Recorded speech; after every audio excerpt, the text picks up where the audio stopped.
Imagine holding something in your hands that shouldn't exist. Not tomorrow, not yesterday, but right now in this moment, defying every law we thought we understood. A spark plug entombed in rock 500,000 years old. Metal spheres carved with precision grooves, buried when Earth had no humans, no civilizations, nothing but primitive life, struggling in ancient seas. Iron that refuses to rust after 16 centuries of rain and sun. What if I told you these objects are real? What if I told you that beneath our feet, hidden in museums, locked away in private collections, there are artifacts that whisper a terrifying truth? Time doesn't work the way we think it does. Every history book, every timeline, every certainty about our past might be built on foundations far more fragile than we ever imagined. Tonight, we're diving into 6 discoveries that science still can't fully explain. 6 mysteries that suggest something profound, something unsettling about the nature of time itself. And I promise you, the third one will shake everything you thought you knew about human history.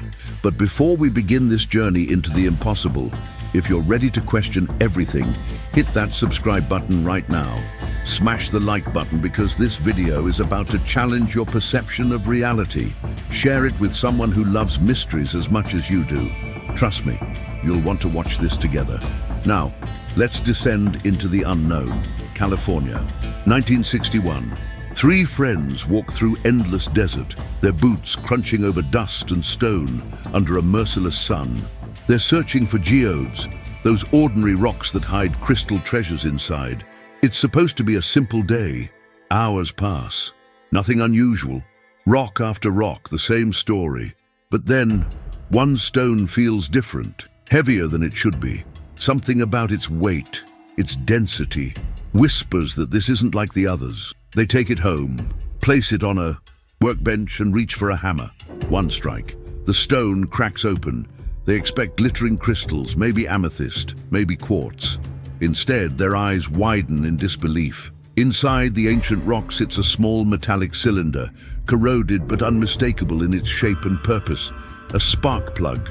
Modern, mechanical, impossible. Geologists examine the stone carefully, running tests, analyzing the mineral composition, dating the layers of sediment. Their conclusion sends shockwaves through the small scientific community that knows about it. The rock is 500,000 years old. 500,000 years. That's not just before cars or electricity. That's before modern humans even existed. Homo sapiens wouldn't walk the earth for another 300,000 years. So how could a manufactured object, a piece of technology, be sealed inside rock that predates human civilization itself? Some scientists suggest it's just a concretion, a natural formation of minerals around a modern object that somehow got mixed with ancient sediment. But here's what troubles them. The corrosion patterns on the metal match the age of the surrounding rock perfectly. They aged together, as if they belonged together, as if that spark plug was always meant to be there, waiting 500,000 years to be found. News of the discovery spreads. Scientists want to study it. Journalists want to photograph it. Amateur geologists debate its origins in hushed conversations. And then, without explanation, the artifact vanishes, gone from public record. No museum displays it. No laboratory keeps it. All that remains are a few photographs, some lab reports, and an endless ocean of questions. Was this evidence of a civilization that rose and fell long before ours? Or is it something even stranger? Something that slipped through time itself, landing in an era where it had no right to exist. South Africa, 1980s. Deep underground, miners dig through layers of ancient rock, expecting the usual fossils and mineral deposits. Then someone's hand closes around something unusual, a small metallic sphere, perfectly round, almost unnaturally smooth. At first, it seems unremarkable, maybe just an oddly shaped stone. But the more they examine it, the stranger it becomes. The rock surrounding these spheres is dated to over 2.8 billion years old. 2.8 billion. To put that in perspective, that's before complex life existed on Earth. before plants, before animals, before anything we would recognize as living. And yet, here are these spheres, some completely smooth like manufactured ball bearings, others covered in tiny grooves that spiral around them with mechanical precision. Scientists place them under microscopes, measuring every groove, analyzing every surface. The grooves are too regular, too precise to be natural erosion. They look engineered, they look intentional. How is that? Possible in rock that predates humanity by billions of years. Some researchers suggest these could be natural formations, unusual but explainable mineral concretions shaped by geological pressure over unimaginable spans of time. But others can't shake the feeling that something else is happening here. The precision is too perfect, the patterns too deliberate. Could these be evidence of technology from a time we don't understand? Could they be remnants of something or someone that existed before the very concept of existence as we know it? Or, and this is where it gets truly unsettling, could these be artifacts from the future, somehow displaced backward through time, waiting in ancient rock for us to find them? Every answer leads to more questions. Every explanation feels insufficient, and the spheres remain silent and perfect, holding secrets that may never be revealed. Rome, Italy, 1950s. In the shadowed halls of the Vatican, scientists and priests whisper about a machine that could do the impossible, see into the past, witness history as it happened, perhaps even glimpse the future. They called it the chronovisor. Most dismissed it as legend, a fairy tale told in secret meetings. But some claimed it was real. Father Pellegrino Ernetti, a respected priest and scientist, described it in extraordinary detail. A large device resembling a television covered with dials, switches, and screens. According to Ernetti, the machine could tune into specific moments in time, allowing the operator to witness events long gone. Ancient battles, famous speeches, the crucifixion of Christ himself. But here's what makes this truly chilling. Ernetti warned that some visions were dangerous. Some moments in history, he said, were not meant to be seen. Witnessing them could change a person fundamentally, altering their understanding of reality in ways that couldn't be undone. Documents that allegedly survived describe the chronovisor's construction in meticulous detail. Buttons for selecting dates, levers for adjusting spatial coordinates. Screens that would flicker to life, showing scenes from centuries past with perfect clarity. Some researchers claim the Vatican had access to it, studying it in secret, terrified of what would happen if such technology became public knowledge. In the 1970s, Father Ernetti claimed the machine was dismantled, destroyed to prevent its power from being abused. He said the knowledge of how to build it was scattered, hidden, made deliberately difficult to reassemble. No one knows where the components went. No one knows if they were truly destroyed or simply hidden deeper. Skeptics call it an elaborate hoax, a story designed to attract attention or perhaps test public reaction to such concepts. But even today, accounts persist. Documents with technical specifications, photographs that some claim show the device, testimonies from people who say they witnessed its operation. If the chronovisor was real, if someone truly built a machine capable of observing time itself, it would represent one of the most extraordinary inventions in human history. And if it was destroyed, we have to ask ourselves, what did they see that frightened them so much they had to make sure no one else could ever look? Delhi, India. In the Qutb complex stands a massive iron pillar stretching over 7 meters into the sky. At first glance, it appears ordinary, just another ancient monument among many. But look closer, touch its surface, notice something impossible. This pillar is over 1,600 years old, and it hasn't rusted. Not a speck, not a trace. Rain, wind, dust, the scorching Indian sun, none of it has left a mark. Most iron left exposed to the elements would crumble within decades, maybe a century if you're lucky.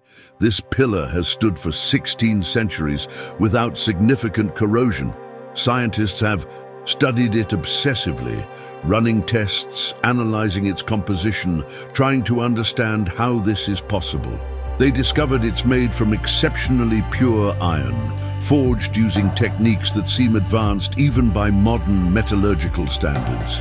Engineers have attempted to replicate it. They've failed. The ancient craftsmen who built this pillar possessed knowledge we still don't fully understand. Knowledge that somehow vanished from history, leaving no trace except this single, perfect column of iron. The pillar is covered in Sanskrit inscriptions, praising a king named Chandra, celebrating his victories and achievements. But the inscriptions say nothing about the metal itself, nothing about how it was made, nothing about the techniques used to prevent rust. It's as if the builders considered this knowledge so fundamental, so obvious, that it didn't need to be recorded. Or perhaps they deliberately kept it secret, ensuring that certain techniques would die. With them, visitors run their hands along its smooth surface, feeling the cool metal that has stood unchanged for longer than most civilizations last. The longer you stare at it, the stranger it feels. Something so old, so exposed, yet almost perfect, as if it was designed to endure forever, as if time itself has no power over it. Some experts argue it's simply exceptional ancient craftsmanship, the result of trial and error over generations. But others wonder if this pillar represents lost knowledge, techniques so advanced they seem impossible for the era. Could ancient metallurgists have understood principles we're only now rediscovering? Could they have possessed scientific knowledge that was deliberately erased from history? And here's the most unsettling detail. No matter how many centuries pass, the pillar continues to stand. No major cracks, no structural flaws. It simply refuses to yield to time. Ohio, United States. From the ground, it looks like ordinary. Rolling hills, nothing special. But climb higher. Look from above. Suddenly an astonishing sight appears, a massive earthwork shaped like a serpent, its body curling and winding for over 400 meters across the landscape. What makes this strange isn't just its size, it's the precision. The serpent's head, tail and coils align perfectly with the sun during solstices and equinoxes. For a structure built around 1000 BCE, thousands of years ago, the level of astronomical knowledge required is staggering. Think about what this means. The builders had no modern tools, no surveying equipment, no satellites or GPS, yet they created this enormous structure with perfect celestial alignment, coordinating the movement of possibly hundreds of workers over months or years to shape Earth into a design that only makes sense when viewed from high above. How did they plan it? How did they measure it? How did they know with such precision exactly where the sun would rise and set on specific days thousands of years in the future? But that's not all. Some researchers have noticed that certain coils of the serpent appear to point toward distant celestial events. Comets, eclipses, astronomical phenomena that wouldn't occur for centuries after the mound was built. Could the creators have predicted these events? Could they have possessed knowledge of celestial mechanics far beyond what we credit to ancient peoples? Or could someone, something, have guided them with information from a different time? Every theory opens more questions than answers. Was it ceremonial, a burial site, a massive calendar for tracking seasons and celestial events? No one knows for certain. Visitors today walk along its curves, standing where ancient people once stood, and many report an eerie feeling, as if the mound is watching them, as if it's alive somehow, pulsing with purpose we can't quite grasp. Some theorists propose something even more extraordinary. Perhaps the Serpent Mound is part of a larger network of ancient monuments, structures spread across continents but subtly connected, all built with similar astronomical precision. Could these sites be relics of a unified body of knowledge, shared across vast distances? Could they hint at an understanding of time, space, and the cosmos that we've completely underestimated? London, 1954. Construction crews dig beneath bustling streets, expecting rubble and old foundations, the usual debris of a city built on top of itself over millennia. Instead, they uncover something extraordinary, a hidden Roman temple, later named the London Mithraeum. Historians are immediately fascinated by the artifacts inside: altars, statues, symbols dedicated to the god Mithras. But among these treasures, a few objects stand out: strange tools, peculiar carvings, miniature devices that don't quite fit the era. Archaeologists realize quickly these aren't ordinary religious items. Some resemble mechanical instruments, gears, levers, components that look almost modern in their design. Could Roman engineers have created something centuries ahead of their time? The inscriptions on the temple walls describe rituals, but they also reference cosmic events and celestial alignments with technical precision that seems unusual for what's supposed to be purely spiritual worship. This temple wasn't just a place of prayer, it was a place of knowledge, secret knowledge about the stars, about time, possibly about dimensions beyond ordinary perception. Scholars debate fiercely. Are these artifacts merely symbolic, representations of cosmic principles in physical form? Or could they represent actual technology, advanced instruments lost to history when the Roman Empire collapsed and so much knowledge was destroyed or forgotten? Every new analysis of the Mithraeum artifacts raises more questions than answers. The deeper researchers look, the more uncanny the connections appear. Here's what troubles historians most. The Mithras cult itself was secretive, initiating members through mysterious rituals that were never fully recorded. What knowledge did they possess? What understanding of reality did they protect so carefully that almost nothing survived except these tantalizing hints buried beneath London streets? Some theorists suggest something mind-bending. Perhaps these artifacts were influenced by knowledge from a distant time, either from civilizations yet to come, or from those long forgotten, so ancient they left no trace except these mysterious objects. Could it be that ancient Rome, beneath its marble and stone and military might, held secrets about the nature of time itself? 6 discoveries, 6 impossibilities, a spark plug in 500,000-year-old rock, metal spheres with precision grooves from an era before complex life, a machine that could see through time, an iron pillar that refuses to rust after 16 centuries, an enormous serpent earthwork aligned with celestial precision, a Roman temple hiding mechanical mysteries. Each one challenges what we think we know. Each one suggests that time, history, and human knowledge are far stranger than any textbook admits. What if our understanding of the past is incomplete? What if there are chapters of human history, or perhaps non-human history, that have been completely erased? What if time doesn't flow in one simple direction, but bends, loops, and intersects in ways we're only beginning to glimpse? These artifacts exist. They're real. They're waiting in museums, in private collections, buried in deserts and beneath city streets, silently asking us to reconsider everything we thought we understood about our place in time. The question isn't whether these mysteries exist. They do. The question is, are we ready to accept what they might mean? Are we prepared to acknowledge that our timeline, our history, our very understanding of reality might be built on incomplete information? Because once you start pulling at these threads, once you begin questioning one impossibility, everything else starts to unravel. And beneath the certainty of textbooks and academic consensus, you might find something far more terrifying and far more beautiful than you ever imagined. The truth that time itself is a mystery we've barely begun to solve.